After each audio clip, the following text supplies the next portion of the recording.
The Retirement Cafe podcast, Companions, get support on your terms with Lisa Robinson.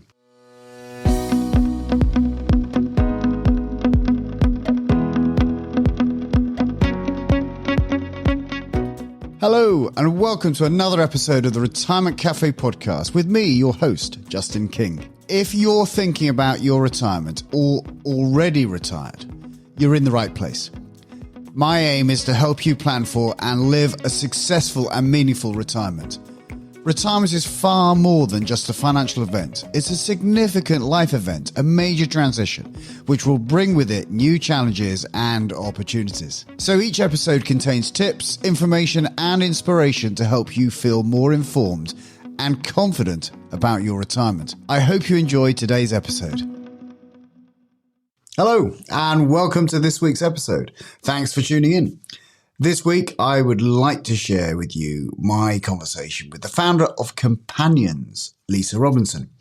Companiions is a fairly new service that allows people to find support, assistance, and company for themselves or a loved one, helping them to stay connected. It really is an innovative solution for those with elderly parents or family members who they feel might be a little isolated, but not yet ready for full-on personal or medical care per se.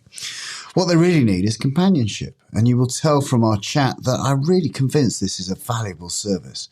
In our conversation, Lisa explains her inspiration for setting up Companiions after a number of years working for Amazon and Sky.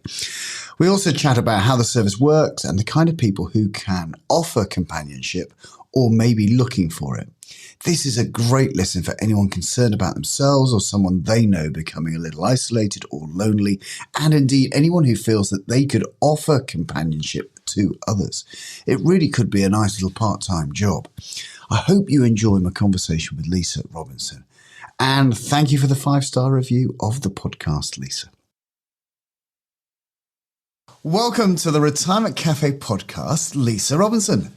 Thank you for having me. Nice to meet you, Justin. Nice to meet you, Lisa. Now, I'm very excited what you're up to because when I came, and I do apologise, but I can't remember where I came across your organisation, Companiions, where I went, wow, that's just an amazing service for something that I see being a big kind of hole and problem in the retired community that I work with. So tell me about yourself. Tell me about Companiions. Yeah, for sure. The reason I set up Companiions, my story goes something along the lines of I had my first baby when I was working for a large corporation having a big job at the time. I was running an advertising department.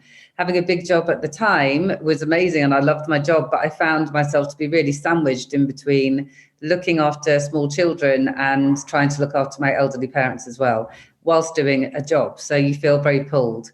And my experience was one of my children unfortunately got very sick. So he got really chronic asthma and was in and out of hospital every month for about a week at a time or 10 days at a time. So I was running, big business meetings and having, calls with suppliers and whatnot from the hospital whilst I was doing it. And at the time, this was, going back 6 years now. At the time, or 5 years maybe, there weren't really any options to support me as a woman trying to do the best for my family, my career, and my elderly parents. So what ended up happening is I ended up paying for, a nanny out of my own money to come and help me so that I could end up going to work, even though I was already paying for the kids to be in nursery. So it just kind of got me thinking as to, this is a real problem because people are getting older. I'm very close to my family and, I take that quite a serious role. It kind of falls on my shoulders to make sure that people are okay. And I want them to be okay. But it's really difficult when you've got, an 8-month-old and a 2-year-old to try and juggle things. So, I started to look into what are the different options for this. So just to finish off that story, I ended up moving away from living close to my parents to get, cleaner air for my son. So I moved overseas, and when I moved overseas, we left a great big hole in my parents' life. Just from things like sorting out the Wi-Fi when it goes down, it seems to go down daily in their lives. Or just silly things like making sure that they're okay, making, even just not the grandkids not being there as much. It makes you feel terribly guilty and anxious that what happens if something does happen, I'm nowhere near them now. So I started to look at all the different options of care facilities for people. So, if I want somebody just to drop in on them and make sure they're okay, or if my dad has a fall, or if they need to go up and sort something out in the attic, I don't want him climbing up the stairs. I started to look at the different options and found they were really expensive, inconvenient to sort out, and it just wasn't easy. It wasn't it wasn't using technology to make the whole process seamless. So it was just hard work. So I set up Companions. And that's a kind of long-winded version of why we exist now. Really, it's to bring companionship to every community and make it easy for people, make it affordable so that everybody can afford to have companionship. So Lisa, do you think has the world changed? We've always been getting older. We've always, what's happened, do you think, for this? I mean, in your circumstances, you've moved abroad. Now, I suppose maybe there's lots more people not living in their community, and therefore the kind of relationships or the family unit is not over the generations is not all in the same village any longer. Yeah, I guess so. I mean, people are living to an older age as well. Yeah. Because, they're taking care of themselves better or whatever the cases are, but life expectancy has increased. But alongside that, it doesn't mean that the care facilities have increased. So, I mean, there's lots of things you can read on this, but it's a problem worldwide that there are not enough care agencies and, social care to look after the amount of aging population that most countries have. And that problem is only going to get worse. There was a stat I read the other day that it was just like eye-watering figures on the expectation from major kind of statistic officers on how quickly the aging population are going to grow. So, I think that elderly people are living longer. So that's one thing. So the population is getting greater, but people don't live close to their parents as much as they used to. No. I was actually, one of our investors is a really nice guy originally from India. And he has lived in New York and London and various different other places. And he was saying it's very interesting in India because, in Eastern culture, people used to look after their family and stay. But now, children of elderly people are traveling the world and getting careers from different countries. So they're not there. But the care facilities that you have in the UK and other countries in Western culture are just not there either, because they haven't needed them beforehand. So there's a huge, need for them to be set up elsewhere. I think that it's going to be a really interesting space to watch. And I think there's a lot of startups and a lot of companies and a lot of big companies who are trying to solve that problem because people can see it coming around the corner. So we're interested to be in this space from a health tech perspective, and to try and help as quickly and as, widely as we possibly can. So obviously there's kind of two aspects to Companions. There's the aspect of, there's people here to be able to help you. So I don't know, let's take your mum and dad, for example, and they have the classic, broadband problem. Or for argument's sake, if I think about our next door neighbour, Peggy, who is a marvellous lady at 95 and living independently on her own in her bungalow next to us. But, her children come and see her quite regularly, etc. But again, they live a long way away. Her phone went down for 9 days. And I had a go at trying to get hold of the utility company, etc. But it was just a flipping nightmare. And of course, so there's the problems, isn't there, that we all have, and possibly these become more challenging as you get older. And then, of course, there's the other aspect of who are the Companions? Yeah, so it's interesting. There's a Companion. So when we started doing Companions, the target markets that we had for the Companions, from students all the way to retirees and paramedics, for instance. So people who are healthcare professionals wanting to top up their salary to students. Because, with Companions, we're not care workers. Companions are not care workers. They are not qualified carers. Because our belief is, there's a real time and a place for that. And the care workers who work for care agencies do an amazing job, and that they work flipping hard. My sister is one working for a big agency. We're not trying to take that market share. Our argument is that a lot of the time, people don't need a carer. They need somebody who's a kind person to go and help them do a few things. whether that's fixing up their lunch or just having a conversation because they feel lonely and they feel like there isn't anybody around who wants to give them that time anymore. Just to somebody who's suffering from a bit of depression. So we started to work with the Samaritans, for instance, to signpost people and to give them a different option. And when it comes to companions, what we thought were going to be, the students all the way up to the retirees, it's a lot more vast than that. So, so for us, we don't spend any money acquiring those companions. People come on 10 to the dozen.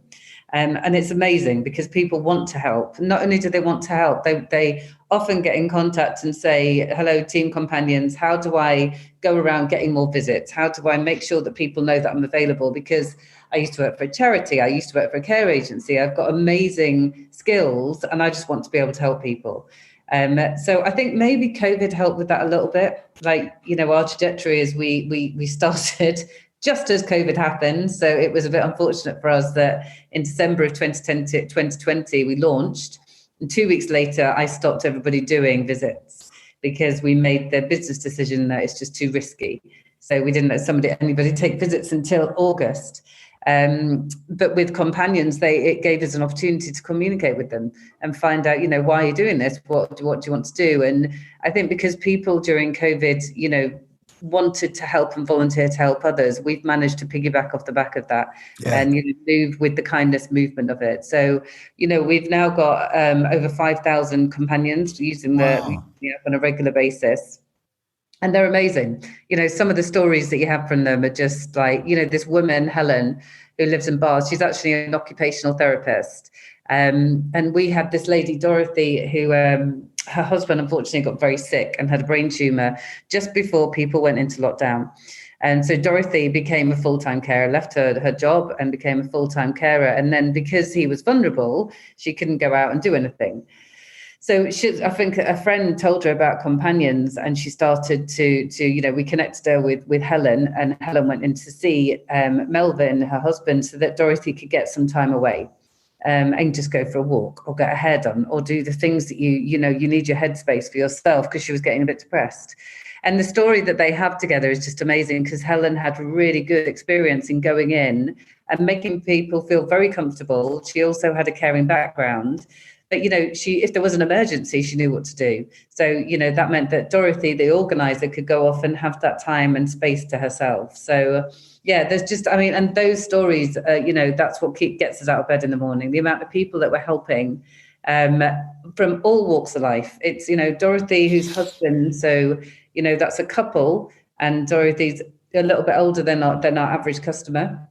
That's helping those guys. We've got, parents with autistic children, loads of people with disabilities. Again, we weren't expecting them to be part of what Companions is, but as we grow and it's scaling out, it's amazing because it's helping people from all walks of life.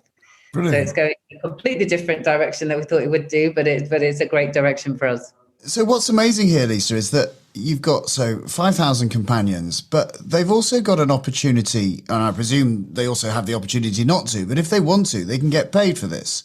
So there's some. I presume some people might say, well, a token or nothing, and some people might say, I don't know, £25 an hour or something. But there's actually an opportunity to make a little extra money, maybe, or supplement your income. And also from the other side, I can see that if you feel that you needing the help and you're paying for it, that you feel that you're giving something back for the return. I know a lot of older people, they're very proud and they don't want to what's the word be a burden on somebody. And of course, if it changes the relationship, doesn't it? If it's like, well, actually, I am paying for this person to come and assist me with whatever I need assistance with. Yeah, exactly. It's true. And, so for Companions, if people don't want to get paid, we're building out a charitable function. So people can just tick a box saying, I want whatever money I'm making to go to Samaritans, Age UK. So we're giving back to communities. And that's important to us as we grow, to make sure that it's giving, full kind of, funnel back into different communities that people can choose. And the same with corporate responsibilities teams. At the moment, we're really building our B2B business. So any companions that come in through corporate responsibility teams, that will go back into the charity donation sector of our business. But with the loved ones, that generally, on a general rule, well, not general rule, but generally speaking, it's somebody like me who books it for my dad, because my dad's going up a ladder to clear the leaves off the roof, or whatever the case is, or I want them to go in and make dinner for them, or whatever the case is. So actually, they don't mind that, because it's kind of a treat, because my mum doesn't have to cook dinner, for instance, so it's really just getting the language right to make sure that people don't feel like it's charity. It's actually, somebody coming in to help out, and it's a paid for service. Or, if people we've had somebody who was really into chess, and the son didn't know how to play chess. So he ended up paying a companion to go in and play chess with him. Just really simple things like that. And then, the dad was great. I want to, I'm happy to play chess with somebody, because you're rubbish. So that worked for him. But, I think it comes down to, what we're talking about when we're talking about companionship is making sure that people have somebody there for them. Yeah. So, the care agencies, they charge more than what we charge on companions. So our rates, the companion sets their rate depending on their experience. So if they're a student, it's 12. If you're a full-time healthcare professional, it's up to 25. So it's still, they're still a lot cheaper than it would cost to go through a care agency, but you don't get that level of care. They're not carers. They're people who can go in and help you out and just be a good friend and person. Yeah, amazing. Well, I'm loving every moment of this, because I see it all the time, that people are having more isolated lives. And even if they're very, very capable, and especially have been very capable in their lives, all of a sudden, without a doubt, we become a little bit more fragile as we get older. And as you're right, going up ladders and cleaning gutters is, maybe not the right thing to do. In fact, I'm 52 now, and I was chainsawing up some wood this weekend. And I was thinking to myself, and I'm pretty safety conscious, and I've got all the right gear on, etc. And I was thinking to myself, I wonder how long I will be doing this for, and at what point you go, you know what, it's the wrong thing to be doing, to be picking up a chainsaw. Yeah. So to have someone to come and assist you with that, and to talk you through, whatever you're doing, I think is a remarkable solution. Yeah. And it's since we've come out of lockdown. So, since January, we've really seen the numbers rise up. So the amount of people getting in contact, the registrations, the visits are going through the roof at the moment. For a whole bunch of reasons. Like I say, it's not just for elderly people, that's our primary market, but it spans a lot wider than that. I think people want to not be stuck in that place, especially for people who are who are the children of elderly people. They want to be there for them whilst they're also managing their own life, trying to do a career, and also got young children. So you're just kind of giving them an extra, set of hands to help out and take the burden off them. And of course, I think for the companion aspect, for being a companion, I mean, there's a huge opportunity to be interacting with more people, making new friends, doing more stuff, and therefore great for your own mental health. Yeah, exactly. And a lot of the companions say that as well.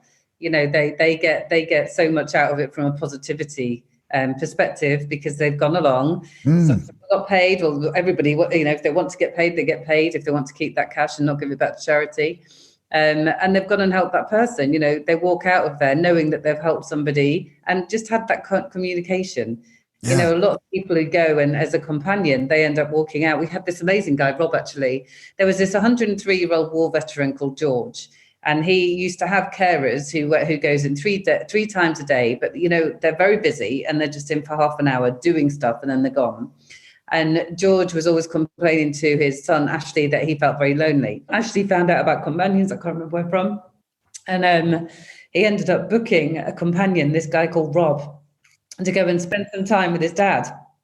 This guy, Rob, it turns out, he was, in his early 30s, an 103-year-old war veteran. It so happens that this guy, Rob, is fascinated by war. So he loves all of the stories. He's read all of the war books, all of the different medals. And George ends up getting out all of his medals and, all the stuff that he had. And they ended up striking up this amazing friendship.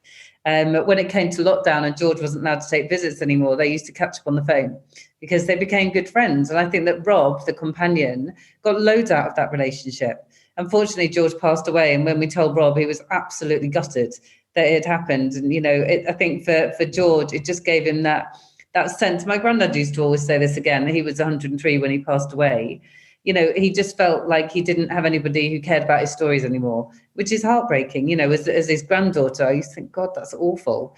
And, having somebody like that go on and listen with intent to those stories, who's not hassled by the 3 kids that are around your ankles and trying to get everybody out the door in time. They just want to sit there and listen to you regale your stories. I mean, it's amazing for the companion and the organizer that they get the opportunity to do that, I think. Brilliant. So where does tech play a role in all of this? Yeah, so, I came from Amazon. So I was at Amazon for about 8 years before I set up Companions.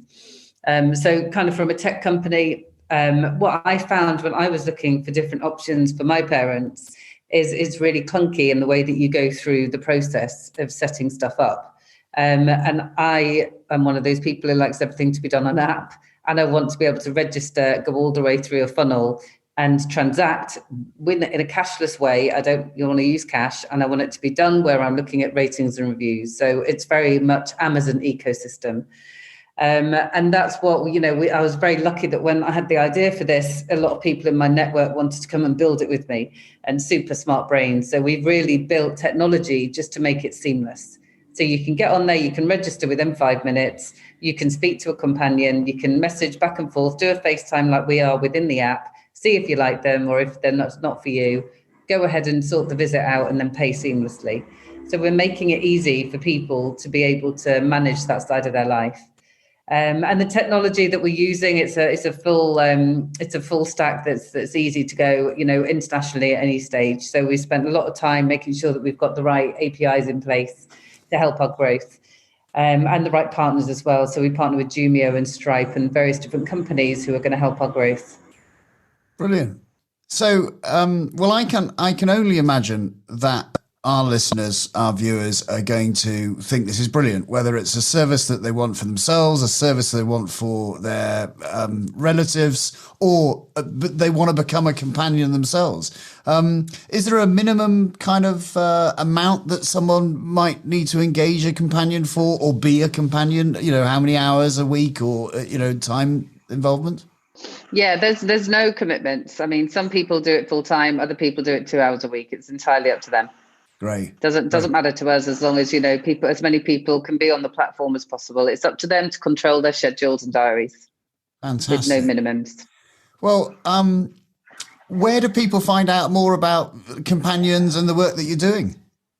So if they just go on to the website, www.companions with a double I and an S on the end.com, they'll be able to download the app from either Google Play or from the App Store, the Apple App Store, and go ahead and register. They can find out all information on that website.